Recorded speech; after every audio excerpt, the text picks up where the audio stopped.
Hello everyone. Today we will talk about glycolysis. Glycolysis is a very important pathway of glucose oxidation. So when we eat something, any nutrient, the purpose of eating any nutrient is either to get energy by oxidation of that nutrient or to use it for constructing, building other molecules for the cell. So in glycolysis, glucose molecule is converted into pyruvic acid, and as a result energy is released. The cell require energy in order to perform any function. So that energy is mainly used from a source, a very common source in form of adenosine triphosphate. So glycolysis give rise to very quick ATP molecules which are used by cell in order to perform any cellular function. So after this lecture, students are expected to recognize glycolysis as the major oxidative pathway of glucose metabolism and energy production, list the main reactions of glycolytic pathway, discuss the rate limiting enzymes and their regulation, how this pathway is regulated, assess the ATP production in aerobic phase and anaerobic phase, learn anaerobic oxidation of glucose, understand relation between cancer and glycolysis. Cancer and glycolysis, they are also interlinked, because in cancer there is a rapid growth of cells, and for this rapid growth of the cells in cancer, energy is required. So that energy basically comes from glycolysis only.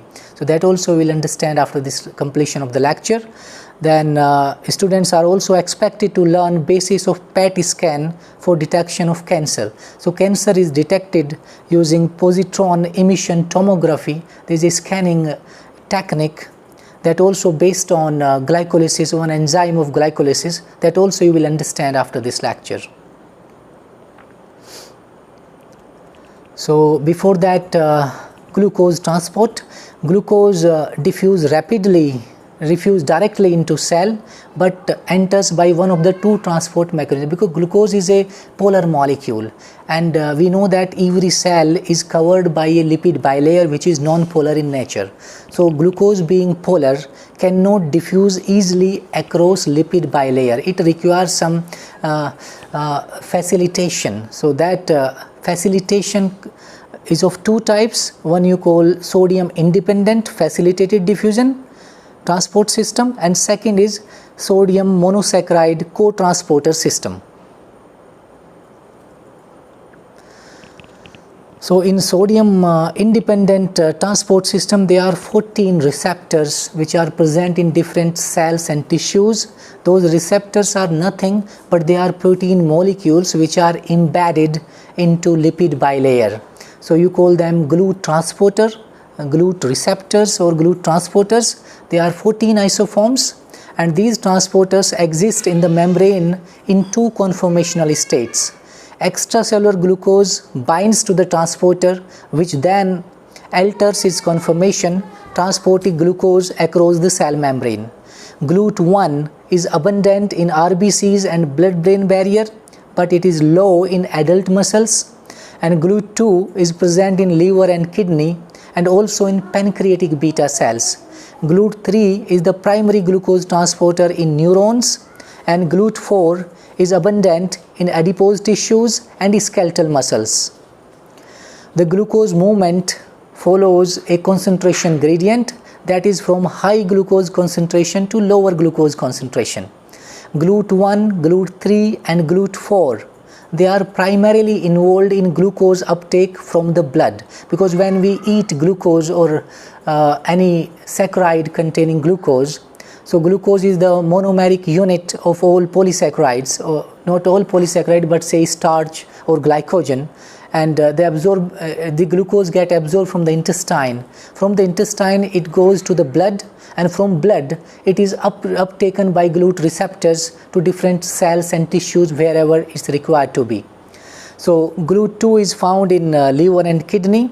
It can either transport glucose into the cell. If the blood glucose level is high, GLUT2 receptor can transport glucose from blood to the kidney and liver, and if glucose concentration is low in the blood, the same receptor is capable of transporting glucose from cells to the bloodstream as well.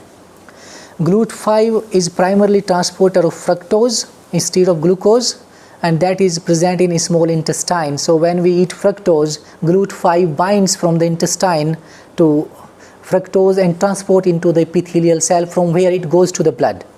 The presence of insulin lead to rapid increase in the number of GLUT4 transport. GLUT4 is sensitive to insulin concentration. So insulin is secreted, is a hormone secreted by pancreas, and insulin bind to its receptor, and eventually through a signal transduction cascade mechanism, GLUT4 receptor is expressed on the surface of the cell so that glucose can be uptaken by muscle cells or even fat cells. And there is one more thing, this GLUT4 receptor is the amount of this receptor or transporter present in muscle membrane increases in response to endurance exercise training. So through physical exercises also GLUT4 receptor, GLUT4 transporters are increased. That's why in diabetes it's advised to do physical exercise, because exercise also do the similar role as insulin does by increasing concentration of GLUT transporter into the cell membrane. Then second transporter system is sodium monosaccharide co-transporter system. This also is energy requiring process, because transport glucose from low concentration to high concentration or against the concentration gradient. That's why energy is required for transporting glucose through these transporters. The movement of glucose is coupled to the concentration gradient of sodium ion, which is transported into the cell at the same time. So here sodium ion is transported simultaneously with the glucose, so that glucose is transported against its concentration gradient, and this system is called sodium dependent glucose transporter, SGLT in short. It occurs in the epithelial cells of intestine and renal tubules. So from absorbance of glucose from intestine or even the kidney cells, they also absorb glucose using SGLT system. So here, for example, the intestinal, this is a mechanism how glucose is transported from intestine. So when we eat glucose or a polysaccharide containing glucose, poly is like starch, so starch is degraded into glucose, hydrolyzed into glucose by enzymes alpha amylase, and this glucose is transported from intestine to the apical membrane, the epithelial cell, through SGLT system. Simultaneously, even sodium ion is also transported along with the glucose, and from this epithelial cell, glucose is transported to bloodstream through these GLUT transporters, and the sodium concentration is maintained by sodium potassium ATPase pump in the epithelial cells of intestinal wall. So from there it goes to blood, and from blood different cells, they absorb glucose using different GLUT receptors present on their cell membrane. So when glucose is taken up into the cell, so it can be used for storage purpose. If glucose is in excess in a cell, it is used for storage in form of, say, synthesis of glycogen, starch or sucrose, or the glucose is also used for synthesis of structural polymers like extracellular matrix and cell wall polysaccharides, and glucose is also used for synthesis of nucleic acid sugars, the ribose 5-phosphate, which is used in synthesis of nucleotides, DNA and RNA. And glucose, of course, it's used for absorbing, for taking energy, is a energy source also. So glucose in order to get energy from the glucose is oxidized. The 6-carbon glucose is oxidized into 3-carbon pyruvate, and this process is called glycolysis. So in today's lecture we will talk about this process in detail. So glycolysis is the major pathway of glucose oxidation which occurs in the cytosol of all cells. Virtually all sugars are ultimately converted to glucose, and then they enter at different levels of glycolytic cycle. This glycolysis is unique because it can occur in absence of oxygen as well as in presence of oxygen. In presence of oxygen you call it aerobically, and in absence of oxygen is an anaerobic oxidation of glucose. So depending on presence of oxygen, the next step is decided after pyruvic acid.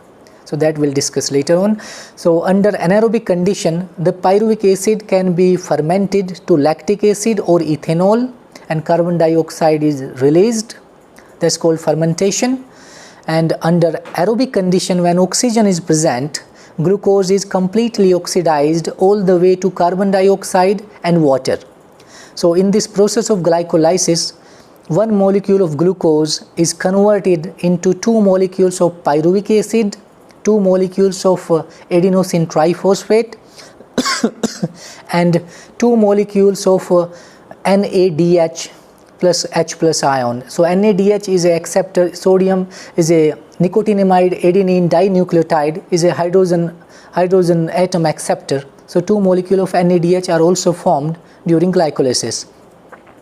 RBCs which lack mitochondria, they are completely reliant on glucose as their metabolic fuel and metabolize it by anaerobic glycolysis. Now there are 10 reactions in glycolysis, 10 chemical reactions which are catalyzed by different enzymes, and these 10 reactions are divided into two phases. First 5 reactions, they are called preparatory phases. Preparatory phases means the first 5 reactions of glycolysis correspond to an energy investment phase in which phosphorylated forms of intermediates are synthesized at the expense of ATP. So in first 5 reactions, ATP is used to phosphorylate different intermediate of these reactions. So you call that preparatory phase. Basically high energy rich compounds are prepared in first 5 reactions. That's why you call that preparatory phase. The last 5 reactions, ATPs are produced, they are released. So that is called payoff phase.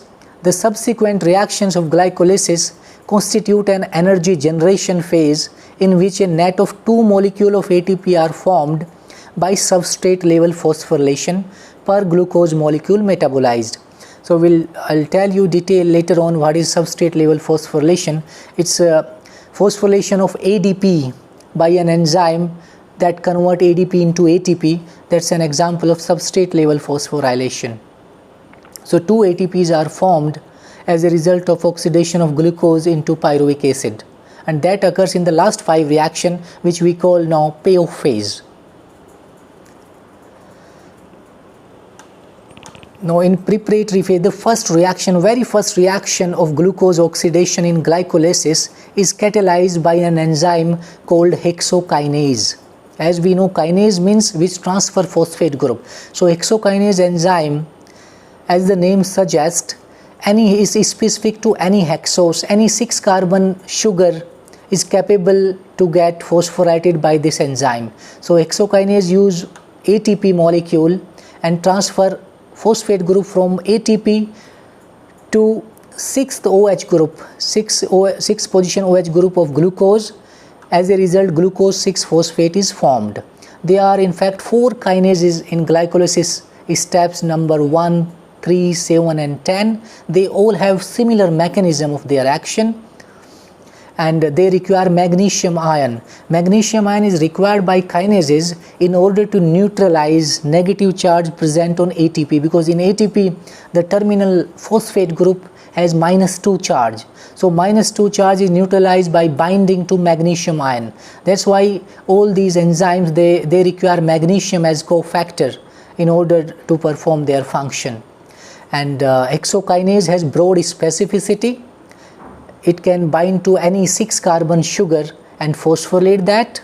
It has 4 isoforms, isoform 1, 2 and 3. Isoform of an enzyme means the enzyme which they are different forms, mean they are different polypeptide chain which are not totally different, but they are great similarity, but they perform same function. but at the same time they have different substrate. For example, hexokinase, they have four forms, form 1, 2 and 3. They are almost similar in the structure, almost similar but not identical, and those differences in their structure give rise to their difference in specificity towards different sugars. So isoform 1, 2 and 3, they are active at normal glucose concentration.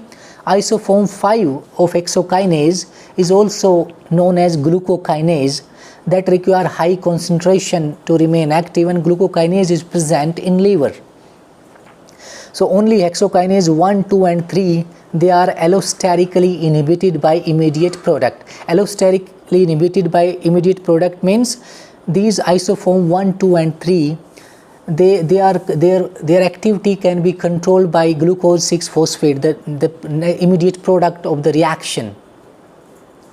So if we compare these two forms of these kinases, hexokinase and glucokinase, hexokinase is specific to hexose sugar, means the specificity is very broad. Any 6-carbon sugar can bind to this enzyme and can get phosphorylated. But glucokinase is more specific to glucose only. Hexokinase present in most of the cells, whereas glucokinase is present in liver and pancreatic cells. Hexokinase catalyze one of the regulatory enzymes of glycolysis, whereas glucokinase is active in hyperglycemia. When glucose concentration is high, glucokinase get activated. Hexokinase has low Km for glucose and low Vmax for glucose.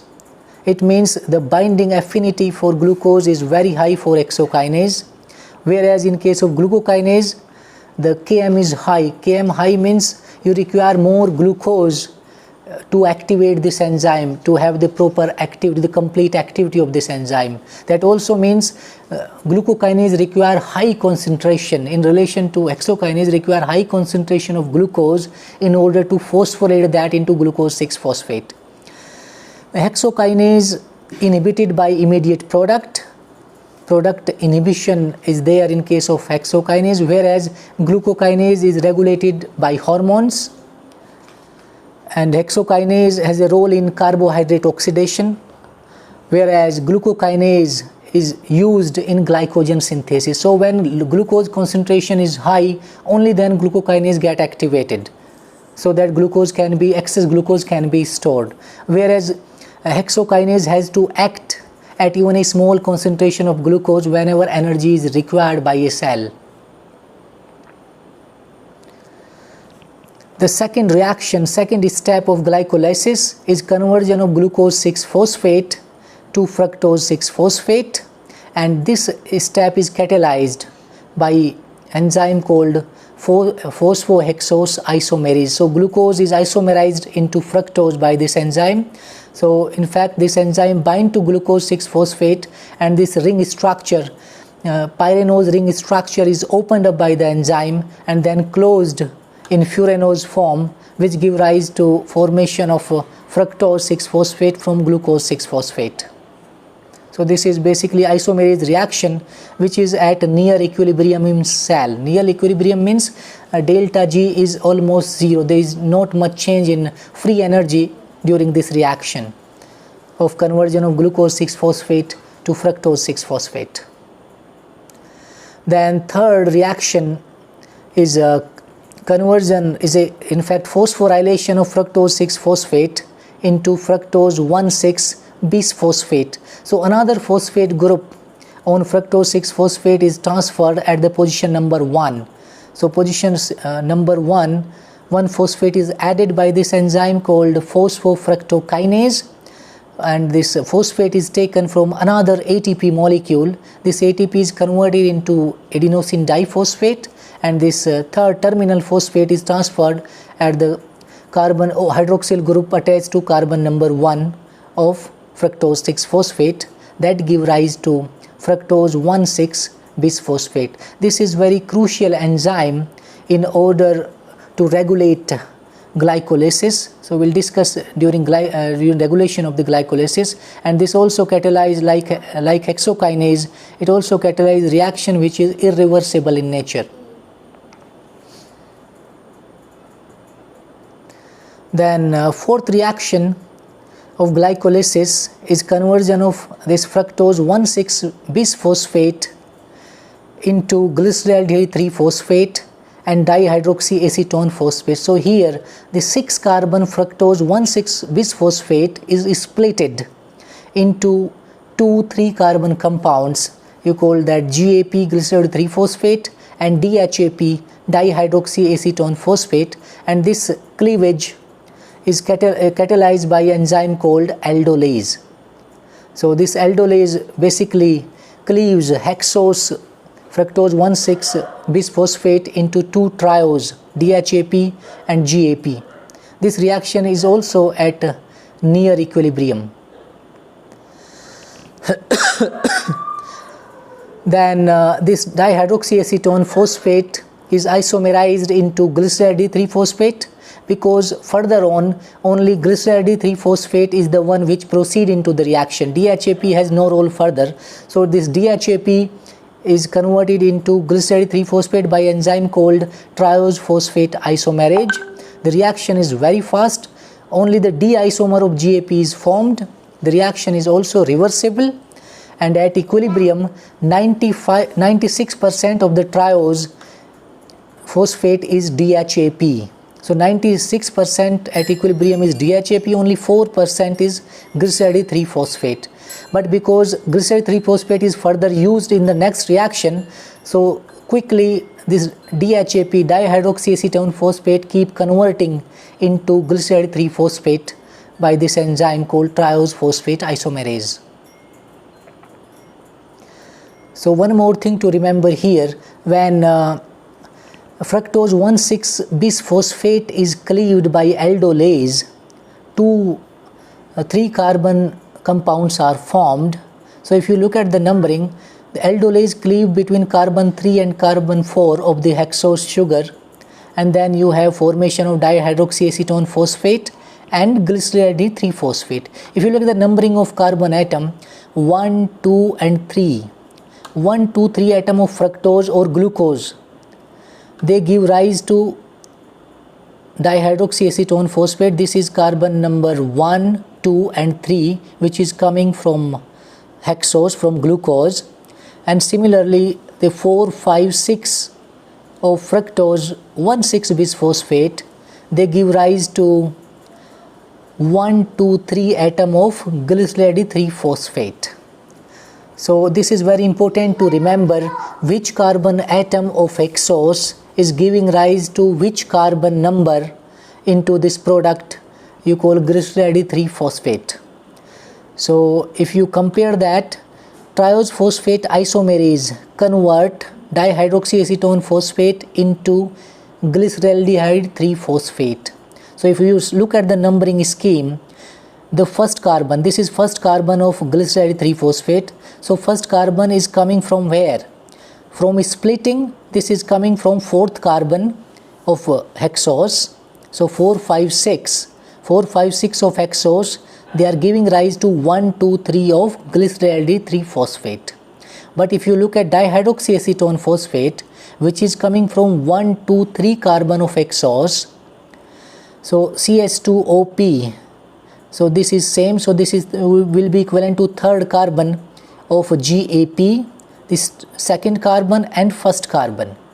But when you convert that into glyceraldehyde 3-phosphate, so this is 1st carbon, CH2OH is oxidized into CHO. So 1st carbon of glyceraldehyde 3-phosphate is coming from 3rd carbon of glucose. So it means that 1, 2, 3 of glyceraldehyde 3-phosphate, they are coming from 4, 5, 6 of glucose. One thing. Second thing, they are also coming from 3 to 1 of glucose. So it's easy to remember in that way. So glucose atom 4, 5, 6, they are equal to 3 to 1, when you talk in term of which atom of glucose is going to glyceraldehyde 3-phosphate. So 4, 5, 6, they are giving rise to 3-to-1 atom into the splitting. So they are equal, means fourth atom and third atom of glucose, if you see the fourth and third atom, they are same, they are giving rise to first atom of glyceraldehyde 3-phosphate. Similarly 5 and fifth and second position of glucose, they are giving rise to second position in glyceraldehyde 3-phosphate. Sixth and first position, they are giving to third position, the third atom, which is CH2OP3 here, the same one. So it can be remembered that way. 4, 5, 6 is equal to 3-to-1. This is for hexose, and in triose in glyceraldehyde 3-phosphate is equal to 1-to-3. So this formula will help you to remember which atom of glucose is converted into which atom of glyceraldehyde 3-phosphate and eventually to pyruvic acid, pyruvate, the final product. Then the sixth reaction, which is also first reaction of payoff phase, is basically catalyzed by 3-phosphate glyceraldehyde 3-phosphate dehydrogenase GAPDH that convert glyceraldehyde 3-phosphate to 1,3-bis-phosphoglycerate. So one molecule of NAD plus NAD, nicotinamide adenine dinucleotide, is a hydrogen acceptor. So because there are two molecules of glyceraldehyde 3-phosphate, so two molecules of NAD are used here, which are converted into 2-NADH and 2H plus, is a dehydrogenation reaction, oxidation reduction, both are occurring here together, and 2-phosphate pyrophosphate, they are used to transfer phosphate group to the glyceraldehyde 3-phosphate, so that glyceraldehyde 3-phosphate is converted into 1,3-bis-phosphoglycerate. So because there are two molecules of glyceraldehyde 3-phosphate, so two molecules of substrate 2-NAD and 2-phosphate are used, and two molecules of reduced NAD, which you call NADH, they are being produced here with the help of enzyme glyceraldehyde 3-phosphate dehydrogenase.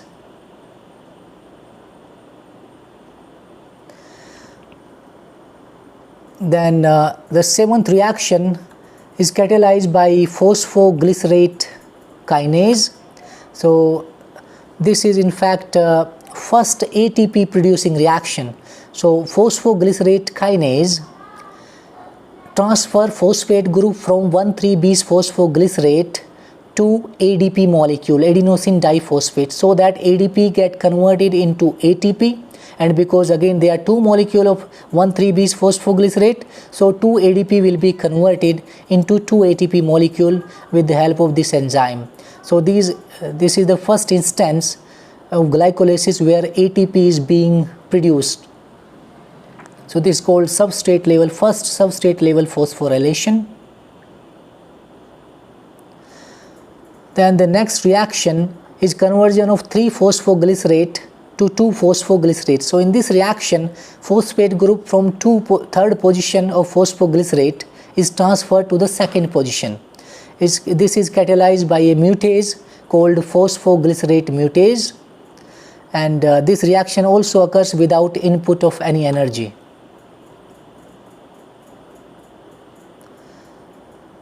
The ninth reaction is basically dehydration reaction, where 2-phosphoglycerate is converted into phosphoenol pyruvate, is dehydrated, one water molecule is removed. So elimination of water from C2 and C3 position yield the enol phosphate, what is called PEP, in short phosphoenol pyruvate. PEP has a very high phosphoryl group transfer potential because it exists in its unstable enol form. It has keto-enol tautomerism. Then the last reaction, the 10th reaction, is catalyzed by pyruvate kinase. So the phosphate group on 2-phosphoenol pyruvate is transferred to ADP. So ADP is converted into ATP. This is second substrate level phosphorylation, where two molecules of ADP are converted into 2 molecule of ATP, and the product formed is called pyruvate. This also regulatory step, this enzyme pyruvate kinase, it also form a regulatory enzyme for glycolysis, which is controlled by hormones and nutrient level. So if you look at the final reaction of glycolysis, one glucose molecule, 2 NAD plus, 2 ADP and 2 phosphate, they are used, and eventually what we get? We got 2 pyruvate, 2 NADH, 2 H plus, 2 ATP and 2 water molecule. If you look at the energy wise, if you remove, because phosphorylation of ATP require energy. So formation of one ATP molecule from one ADP molecule require around 30.5 kilojoule per mole, and because 2 ATP are being produced here, so that's why you require 61 kilojoule per mole energy only to produce 2 ATP molecule, whereas glucose plus 2 NAD, and which produce 2 pyruvic acid and 2 NADH form, this require this liberate energy, which is around minus 146 kilojoule per mole is free energy for this reaction. So the net energy when you have hydrogenation of NAD and phosphorylation of ADP, that will be equal to around minus 85 kilojoule per mole. So along with the 2 ATP molecule, you get minus 85 kilojoule per mole energy is also liberated from glycolysis.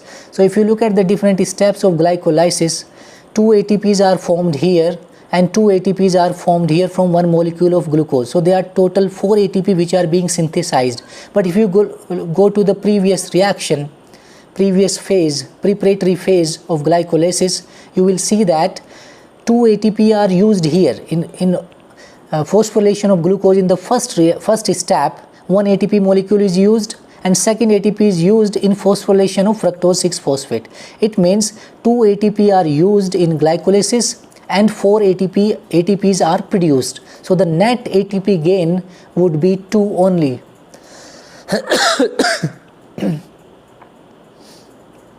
So when this pyruvate is formed, ATP is produced. So a cell quickly use these ATP for performing function.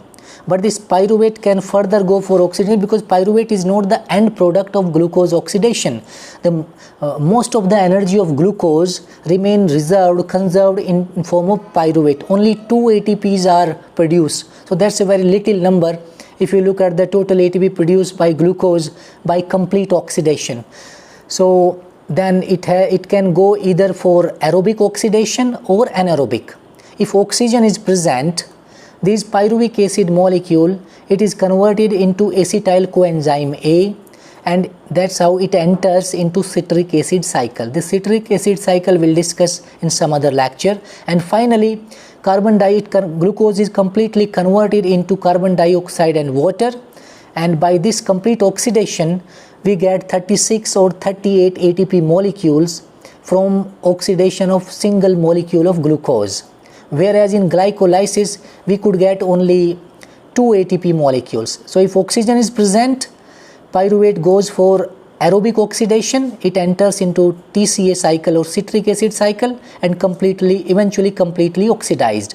But if oxygen is not present, this pyruvic acid, lack of oxygen is called hypoxia. So in absence of oxygen, it can be oxidized into ethanol, is called fermentation, ethanol fermentation, or it also can be converted into lactic acid, lactate, that's called lactate fermentation. So in fact, in glycolysis is basically partial oxidation of glucose. The complete energy from glucose is not released in glycolysis. You get only 2 ATP molecules. And one important thing in glycolysis is that when cell is growing, for that, and there is no oxygen present, so cell quickly require energy. So that energy comes from glycolysis, because 2 ATPs are being formed.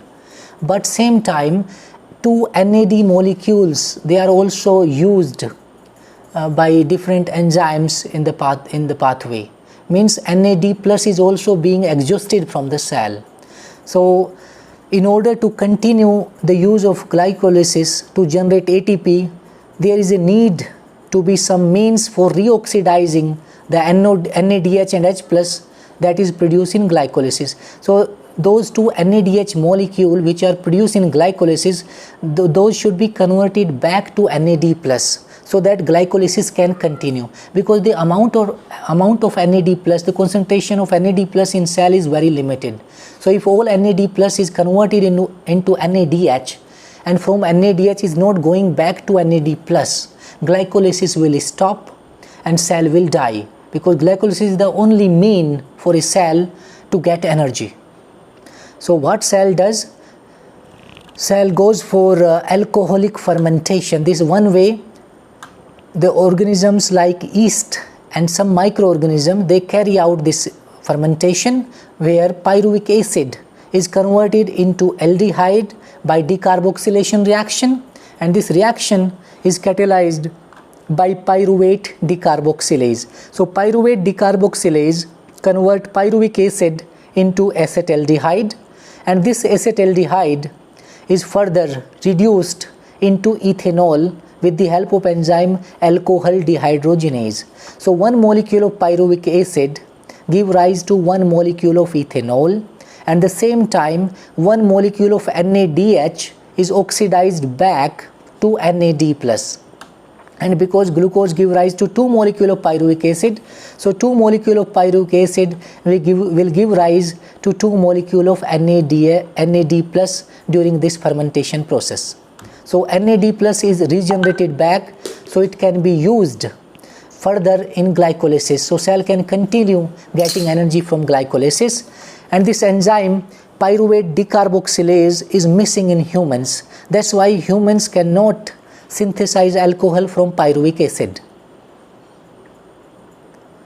In fact, in humans, in skeletal muscles and in some microorganisms, NAD plus is regenerated by lactic acid fermentation, where pyruvic acid is directly converted into lactic acid by enzyme called lactate dehydrogenase, and this enzyme also use NADH, it oxidizes NADH back to NAD plus. So eventually after fermentation, NADH which are produced, two NADH which are produced from one molecule of glucose, they are oxidized back into two molecule of NAD plus, so that glycolysis can continue in order to get energy.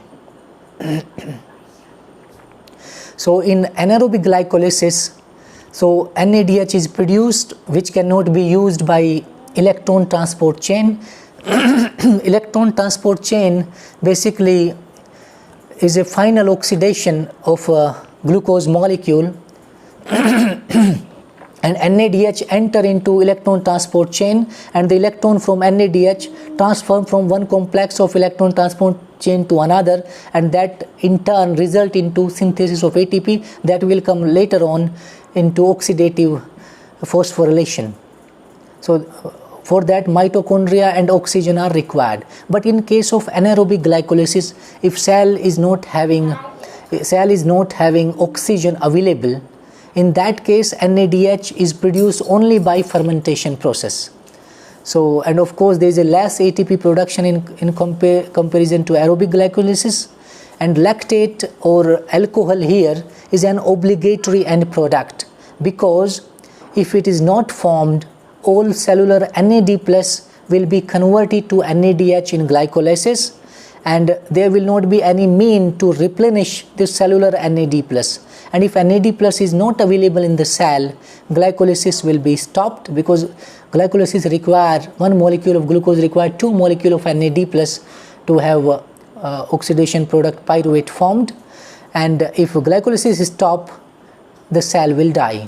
So that's why it is compulsory for a cell to replenish NADH, to oxidize NADH back to NAD plus, so that NAD plus can be used further in glycolysis and cell can keep on getting energy in form of ATP.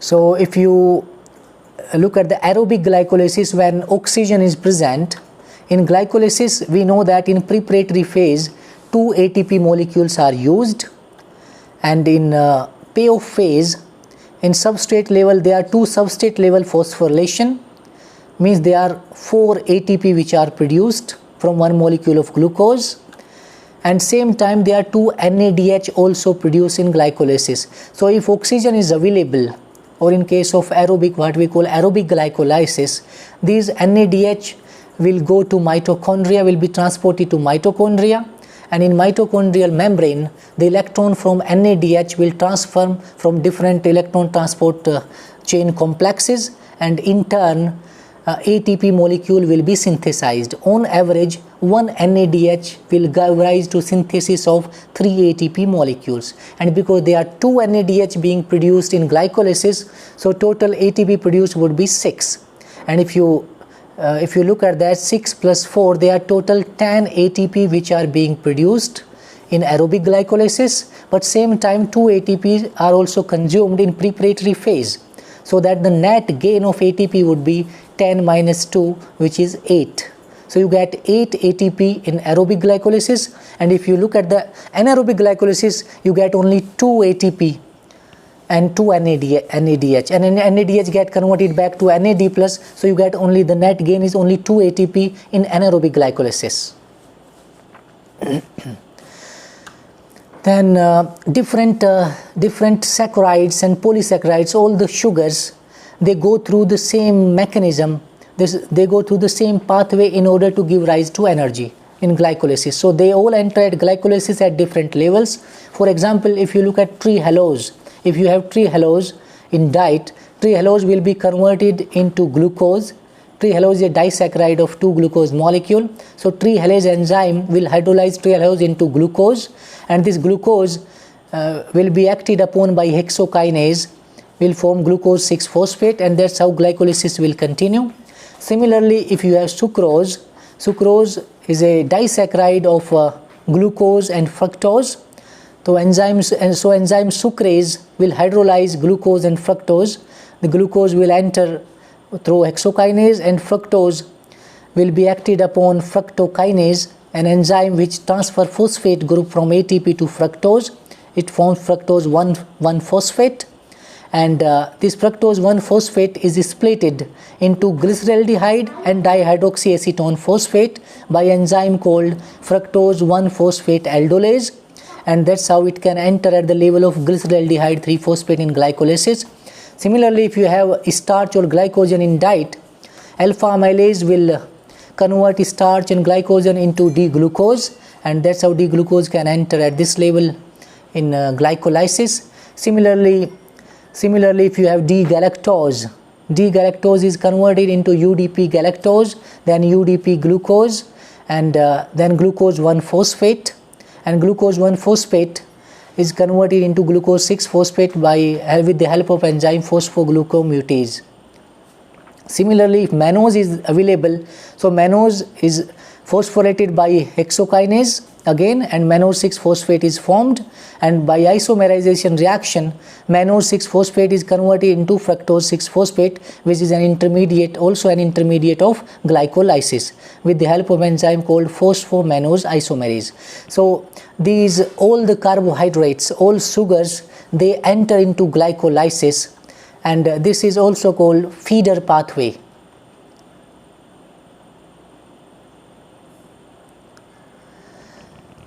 Then so allosteric regulation, it should be controlled, because glycolysis is giving rise to energy by consuming glucose in glycolytic with the help of glycolytic enzymes. So that should be well controlled. For example, if cell need energy, so it should induce glycolysis to occur. If cell doesn't require energy, in that case it should be stopped. If it is not stopped, for example, cell doesn't need energy but glycolysis is going on, it means that it will exhaust all the glucose available in the cell. As a result, cell will have no glucose for further use and cell will eventually die. So glycolysis should be well controlled. So that's why it's well regulated, and there are 3 steps in glycolysis, 3 enzymes which regulate this process. The first step is catalyzed by hexokinase, where glucose is converted to glucose, and hexokinase is the enzyme activity of hexokinase is controlled by glucose 6-phosphate. This is called product inhibition. So if glucose 6-phosphate is available in high concentration in the cell, it will inhibit hexokinase activity by feedback. This is called feedback mechanism or product inhibition.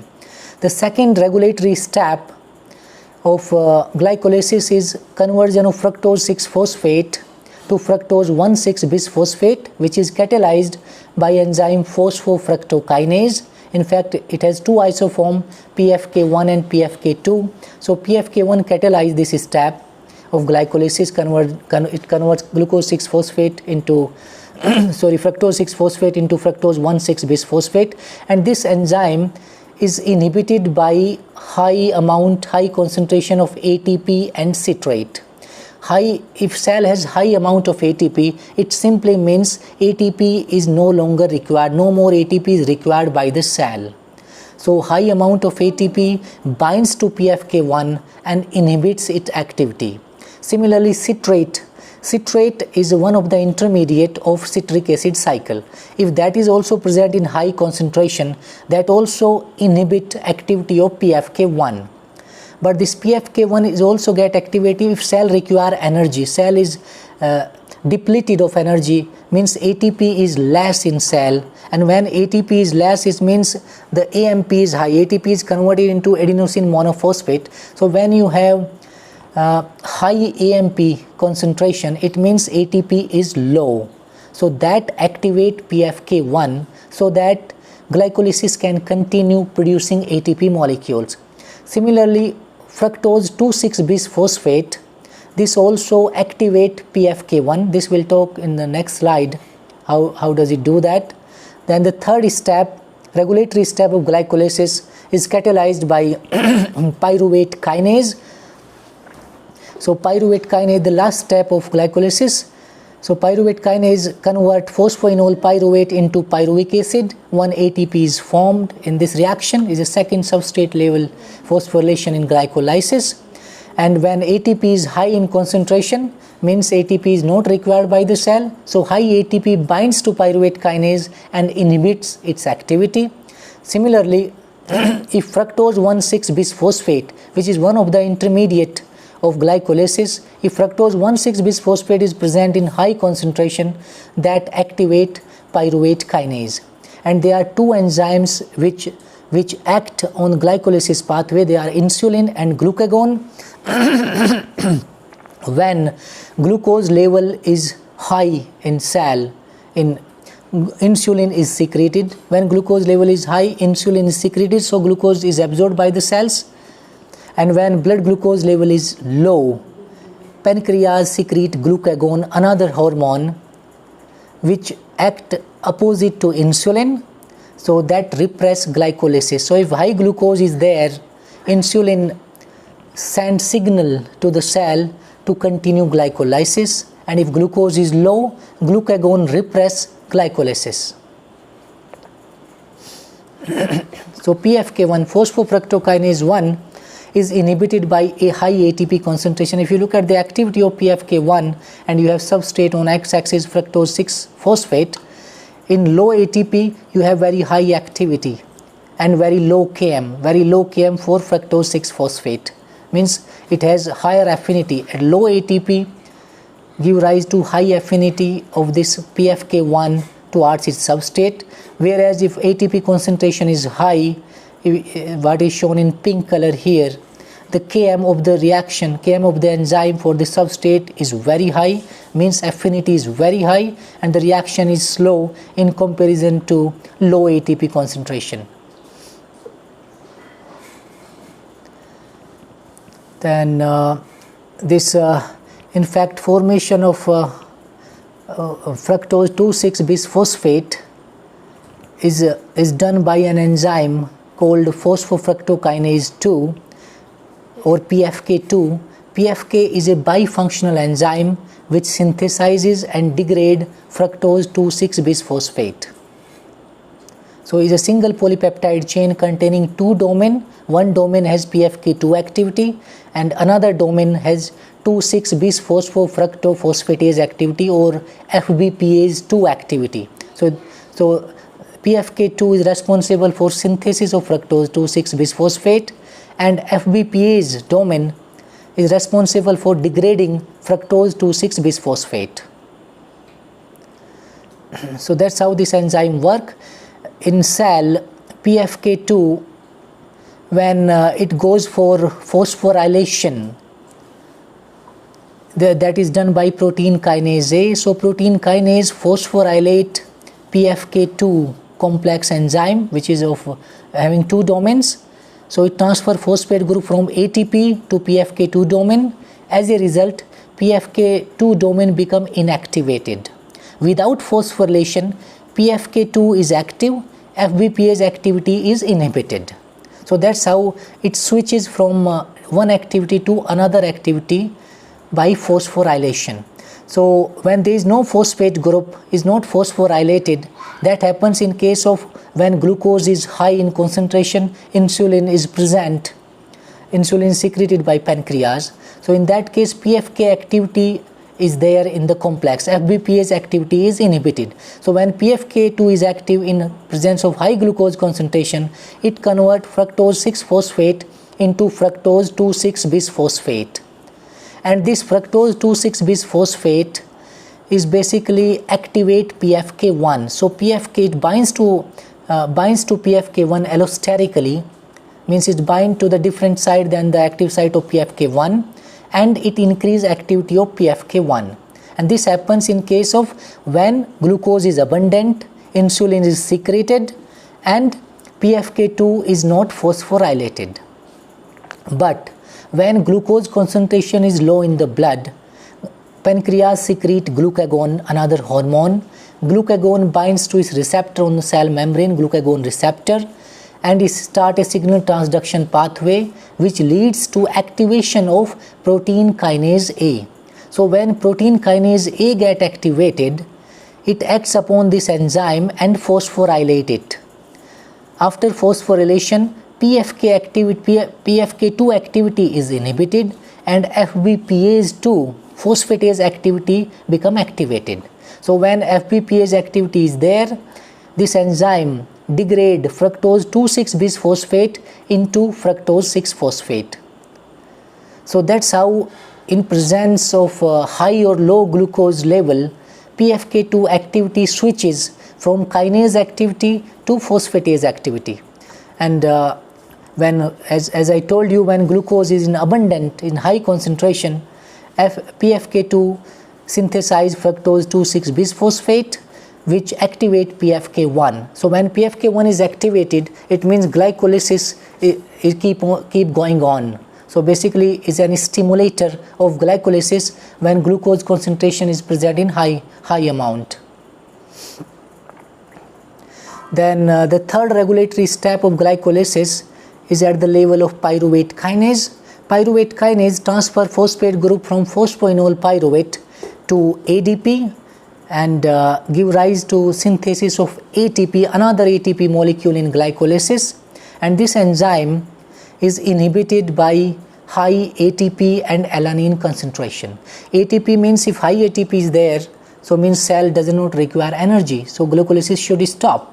So ATP binds to this enzyme and inhibit the activity of this enzyme so that pyruvate is not formed. Similarly, alanine, if alanine is present in high concentration, it means the synthesis of other compounds, they are also not required. So glycolysis should stop. So that's why ATP and alanine, both when they present in high concentration in cell, they inhibit activity of pyruvate kinase. But same time, if fructose 1,6-bisphosphate, which is one of the intermediate of glycolysis, that is present in high amount, that activate pyruvate kinase, it increase activity of pyruvate kinase. Then if there is also controlled by by hormones glucagon and insulin. If there is a low blood glucose level, it means glucagon will be secreted. Glucagon will activate kinase, and that kinase will transfer phosphate group to pyruvate kinase. So phosphorylated pyruvate kinase is lesser active in comparison to non-phosphorylated form. So in low blood glucose level, due to glucagon, activity of glucagon, this enzyme is phosphorylated, which is lesser active. But when there is a high blood glucose concentration, insulin secrete, and that activate phosphatase. This phosphate group is removed from pyruvate kinase. So, and this non-phosphorylated form of pyruvate kinase is more active, is activated. So that's how glucagon and insulin, they act in contrasting way to activate glycolysis. Now there are few words which are used in very often used in glycolysis is phosphorylation, substrate level phosphorylation, and oxidative phosphorylation. So we'll talk about these. So phosphorylation is basically a metabolic reaction which is catalyzed by enzyme kinase. It is introducing a phosphate group into an organic molecule. It occurs in mitochondria and cytosol. So for example, you have one enzyme, and this enzyme, a kinase acts upon this enzyme, transfer phosphate group on this enzyme. Transfer of phosphate group to enzymes occurs on hydroxyl group containing amino acids like serine and threonine, and when phosphate group is transferred to this enzyme, it becomes more active. In absence of phosphate group, it was having say less activity, and when kinase transfer phosphate group here, the phosphorylated form the same enzyme become more active. This is called phosphorylation. In fact, this phosphate group can also be removed by enzyme called phosphatase. So phosphatases remove phosphate group, and kinases, they add phosphate group. Then second term was substrate level phosphorylation. Enzyme in this substrate level phosphorylation, which occurs in fact at two steps of glycolysis, enzyme transfer a phosphate group from a substrate molecule to ADP, so that ADP is converted into ATP, rather than adding an inorganic phosphate to ADP as an oxidative phosphorylation. So this is simple transfer of phosphate group from one substrate to ADP. That is done what you call in substrate level phosphorylation. So ATP is produced in this reaction. This also can occur in mitochondria and cytosol. Then another term was oxidative phosphorylation. Oxidative phosphorylation occurs solely in mitochondria. There are enzyme complexes in mitochondrial cell membrane which are responsible for this oxidative phosphorylation, and that is formation of high energy phosphate bonds by phosphorylation of ADP to ATP, which is coupled to the transfer of electrons from reduced coenzymes to molecular oxygen via the electron transport chain. So in oxidative phosphorylation, electrons, they travel from one complex to another complex. As a result, ATP are synthesized from ADP. So that happens in electron transport chain. So that will cover in more detail when we talk about electron transport chain. Then glycolysis is also related to cancer, because in cancer the cells, they rapidly grow, and when a cell grows rapidly, it means it requires much more energy than a normal cell, and this energy for a growing cancer cell also comes from glycolysis only. So glycolysis is basically much more activated in cancer, and because cancer, the growth of cancer cell overtake growth of blood vessel formation, which is also called as angiogenesis. So blood vessel formation, the rate is less in cancer, and growth of cell is too much. It means the blood vessels cannot reach to all the cells in cancer tissue. That also means, because we know that oxygen is transported by blood, and if blood vessels is not reaching to all the cells, it means the cancer cell go for in hypoxic state. Hypoxic state means there is a lack of oxygen, and when there is a lack of oxygen in glycolysis go for anaerobic oxidation of pyruvic acid. So what happens in cancer, a cell hypoxia inducible transcription factor is stimulated, which called HIF. So in lack of oxygen, cell produce a transcription factor which is called HIF1, hypoxia induced factor 1. Transcription factors are protein which bind to specific genes and they cause expression, they regulate expression of those genes. So when HIF1 is produced by cancer cell, HIF basically increase expression of all glycolytic enzymes in the cell. For example, hexokinase, their expression is increased. When expression of these enzymes are increased, it means they are present in high concentration in the cell, so that quickly more and more glucose can oxidize, so cancer cell can get quick energy in form of ATP from quick oxidation of glucose molecules.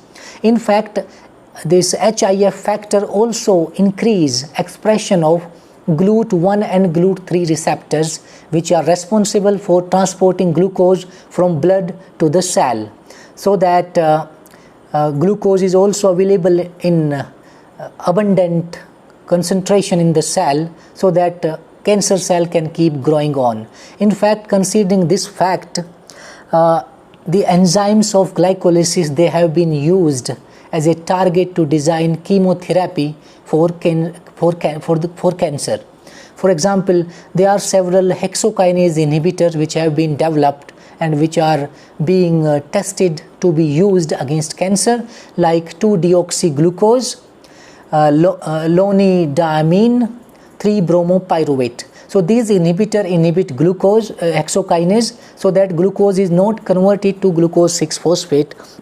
And because cancer cell solely rely on glucose oxidation in glycolysis, so if this glycolysis can be interrupted in cancer cell, it can lead to development of anti-cancer agents, and that's why these inhibitors of hexokinase, they are being tested to be used against cancer. So that's how cancer has a strong linkage with glycolysis. So glycolysis is very rapidly occur in cancer cells. So if that can be stopped, probably cancer may also be controlled.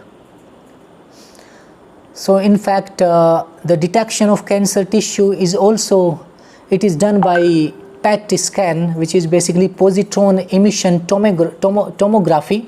So in PET scan, we know that in cancer cell, glycolysis is hyperactive. The enzyme of glycolysis, they are present in high concentration. For example, hexokinase. So one substrate is used here in PET scan, which has similar structure to glucose. That is 18F labeled 2-fluoro-2-deoxyglucose FDG. So here instead of OH group at this position, there is a fluorine, 18 fluorine is inserted, so the structure becomes similar to glucose. And when this is inserted into the human body, and when this goes to the different cells, hexokinase in different cell phosphorylate this compound into 6-phospho-FDG. At 6th position of this compound, phosphate group is transferred from ATP by hexokinase. But because this is not a normal sugar, so it cannot further metabolized in glycolytic pathway. So in a cell, this 6-phospho-FDG, this start accumulating. And if it is a cancer cell, because in cancer hexokinase present in very high concentration, this product 6-phospho-FDG present in very high concentration. And as it is labeled by 18F. So this is used in positron emission. So it emit positrons which are detected in PET scan. So in cancer tissue, it is accumulated in very high concentration. So you can see in PET scan that if there is a cancer formation, the presence of this compound is there, the emission of positron will be much more in that area which is cancerous in comparison to the normal cell. So that's how PET scan is performed.